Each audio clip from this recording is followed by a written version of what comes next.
लडाखमध्ये घुसले आहेत. त्या चीनच्या राष्ट्रप्रमुखांना आपण गुजरातला बोलवून जिलेबी फाफडा खायला घालता, तेही चालत आहे. त्यांना झोपाळ्यावर बसवता, स्वतः झोके देता, तेही चालत आहे. तेव्हा काय ते एकदा तुम्ही ठरवा, तुमची नक्की भूमिका काय आहे, की तुमचा गोंधळ का आहे, नक्की तुमच्या मेंदूतला केमिकल लोचा काय आहे, एकदा देशाला कळू द्या.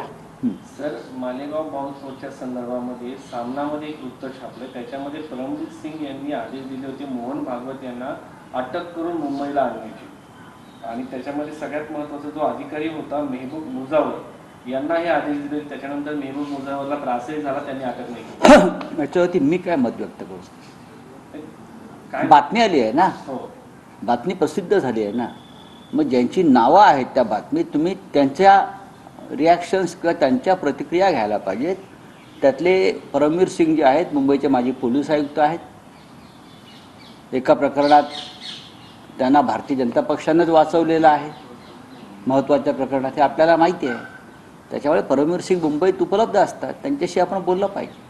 जर ते पण मोहन भागवतांना अटक करण्यापर्यंत मजल गेलेल्या अधिकाऱ्यांना अलीकडे भाजपचे नेते मदत करतात, त्याची मदत करतात. एका कॉन्फरन्सीमध्ये अनिल देशमुखांच्या त्यांचा वापर करण्यात आला. पण त्याच्यावरती माझ्याकडे आता माहिती नाही आहे ना. या इंटरनल सिक्युरिटीच्या गोष्टी आहेत, त्याच्यावरती कॅमेऱ्यावर चर्चा करणं योग्य नाही. ज्यांची नावं त्याच्यामध्ये आलेली आहेत, तुम्ही त्यांचं मत घेतलं पाहिजे. सर, औरंगाबादच्या कबरी संदर्भात नवीन खुलासा की एनआयएचे अधिकारी त्याच्यात आता इन्व्हॉल्व्ह झालेले आहेत. एकीकडे नागपूरमध्ये बांगलादेशी कनेक्शन शोधण्याचा प्रयत्न सुरू आहे. एक प्रकारे असं वाटतंय की त्याला देशद्रोहाची कारवाई करण्यापर्यंत मदत जात आहे का? नाही, बघा, औरंगजेबाचा जो विषय आहे कबरीचा, हा या क्षणी निरर्थक विषय आहे. हे राष्ट्रीय स्वयंसेवक संघाने सांगितलेलं आहे. भारतीय जनता पक्षाच्या प्रमुख नेत्यांना उघडपणे बोलावं ना. औरंगजेबाच्या कबरीचा जो विषय समोर आलेला आहे त्याला त्यांचा पाठिंबा आहे, कबर उखडण्याला, किंवा अन्य काही ज्या भूमिका घेत आहेत महाराष्ट्रातले भाजपचे नेते किंवा इतर राज्यातले भाजपचे नेते, त्या संदर्भात भारतीय जनता पक्षानं त्यांची भूमिका स्पष्ट केली पाहिजे. चर्चा अशी आहे की देवेंद्र फडणवीस यांनी या संदर्भात एक पत्र केंद्रीय सांस्कृतिक मंत्री शेखावत यांना लिहिलं आहे की अकबराची कबर उकळून टाकावी, असं पत्र चर्चा आहे औरंगजेबाची.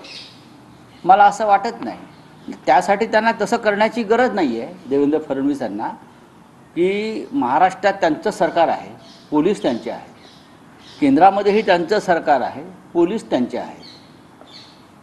बाबरी पाडताना त्यांनी कोणाची परवानगी घेतली नव्हती आम्ही, किंवा स्वतः देवेंद्र फडणवीसांचा फोटो मी पाहिला आहे नागपूर रेल्वे स्टेशनवर. ते कार सेवेला निघालेले आहेत, इथे रुमाल वगैरे बांधून. त्यांनी त्या पद्धतीनं वर्षा बंगल्यातून बाहेर पडावं, डोक्याला रुमाल बांधून.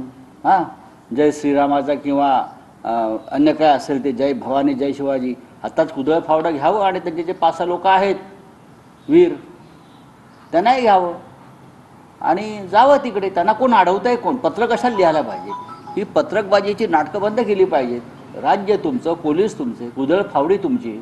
जा आणि एक निर्णय घेऊन कशाला ठेवला तुम्ही? शिवसैनिकाने ज्याप्रमाणे अयोध्येतला कलंक नष्ट केला आहे त्यावेळेला, आणि तेव्हा आम्ही सांगितलं होतं की यानंतर आम्ही कोणत्याही मशिदीला हात लावणार नाही, ही आमची भूमिका होती. एक आमची अयोध्येतलं राम मंदिर हे आमचं आहे, तिथे ते व्हायला पाहिजे. बाबरीच्या ठिकाणी त्या जागेवरती आक्रमण झालेलं आहे, म्हणून आमची ती लढाई होती. सगळ्याच चर्चवर किंवा मशिदीवर किंवा कबरीवरती असे हातोडे घालता येणार नाहीत. औरंगजेबाच्या संदर्भात ते आमच्या महाराष्ट्राच्या मराठ्यांच्या पराक्रमाचं स्मारक असं जेव्हा आम्ही म्हणतो, आणि ते स्मारक उघडायला जर कोणी निघाले असतील तर ते महाराष्ट्राचे शत्रू आहेत. सर, त्यामध्ये काल दादा भुसे यांनी अचानक घोषणा केली की आता जो अभ्यासक्रम आहे तो CBSEचा असेल. काय वाटतं, मुलांच्या भवितव्याचा खेळ? बघा, या सरकारला तरुणांच्या भविष्याची काही चिंताच नाही आहे. दादा भुसे यांच्या शिक्षणाशी काय संबंध आहे? हा साधा प्रश्न आहे.